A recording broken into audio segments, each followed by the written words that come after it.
2019년 11월 24일 걸그룹 카라 출신의 아름다운 외모의 가수이자 배우 구하라는 강남의 저택에서 숨진 채 발견됐습니다. 구하라는 우울증에 의해서 극단적인 선택을 했지만 그녀의 선택에 더 불을 붙인 사람은 전 남자친구 헤어 디자이너인 최 씨도 한몫을 했습니다. 최 씨는 평소 구하라를 폭행하고 구하라는 견디지 못하고 고소를 하고 이를 둘러싼 안티팬이 일방적인 악플을 당하게 되자 심리적으로 힘들어했습니다. 구하라 전 남자친구 최 씨는 평소 구하라의 집에서 가전집기를 파손하고 무단 침입해서 섹스 동영상으로 협박했고 이후 법정징역 1년 6개월에 집행유예 3년을 받았습니다. 구하라는 디스패치를 통해 최 씨 휴대폰에서 해당 영상을 발견했습니다. 분명히 지웠는데 무서웠습니다. 언론사에 제보했을까? 친구들과 공유했을까? 연예인 인생은 여자로서의 삶은 마음이 복잡했습니다. 라고 고통스러웠던 심경을 토로했습니다. 구하라는 2019년 9월 27일 최 씨를 강요 협박 등의 혐의로 고소하고 성폭력 범죄의 처벌 등에 관한 특례법 위반도 추가 고소를 했습니다. 이 사건은 최 씨가 먼저 자신이 폭행당했다고 경찰에 신고를 했고 구하라는 쌍방 폭행을 주장했으며 이들은 나란히 경찰에 출석해 조사받은 것으로 드러났습니다. 구하라는 이후 전 남친 스토킹 협박 사건과 악플에 시달리며 결국 극단적 선택을 했습니다.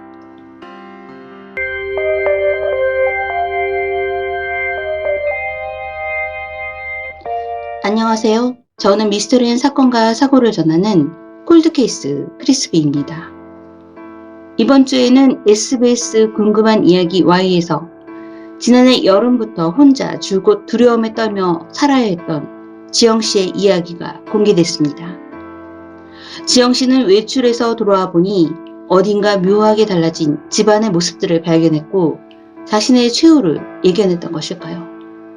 지영씨는 자신에게 일어나는 이상한 일들을 기록해놓고 사진도 찍어놓기 시작했습니다.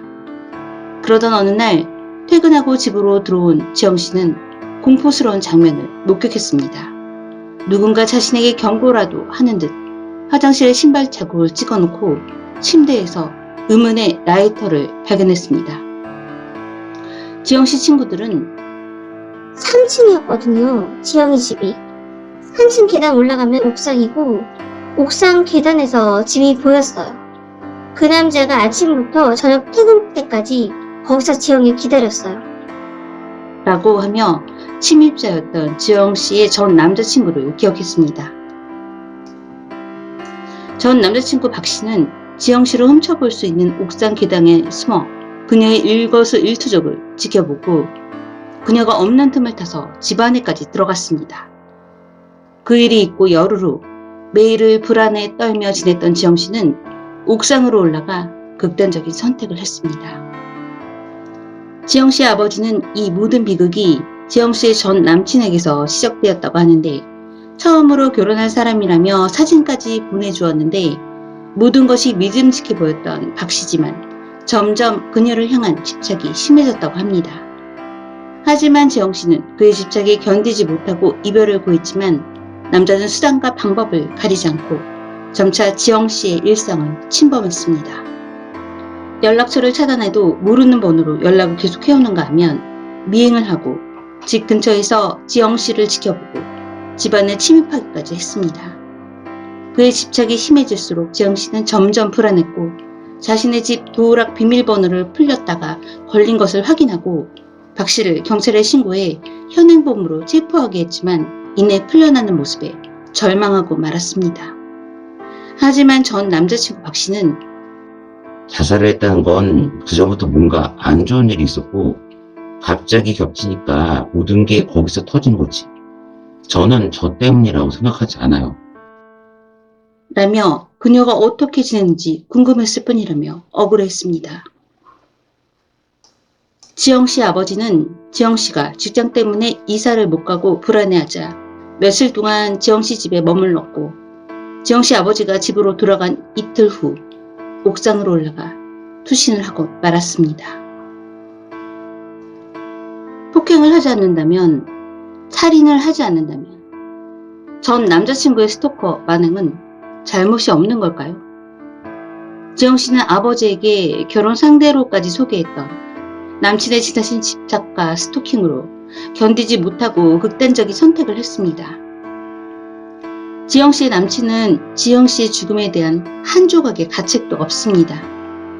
자신이 한 스토킹은 지영 씨에 대한 관심이 없고 지영 씨를 괴롭혔다는 사실조차 인식하지 못하고 앞서 소개했던 고아라의 남친도 자신의 스토킹과 협박이 고아라의 죽음을 몰아갔다는 사실도 모르고 처벌도 받지 않았습니다.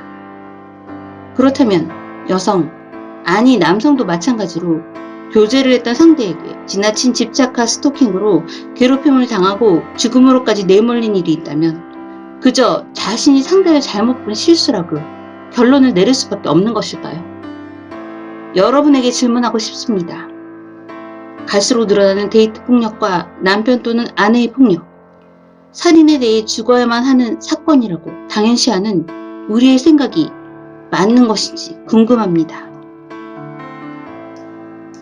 저는 콜드케이스 프리스비였습니다. 시청해주셔서 감사합니다.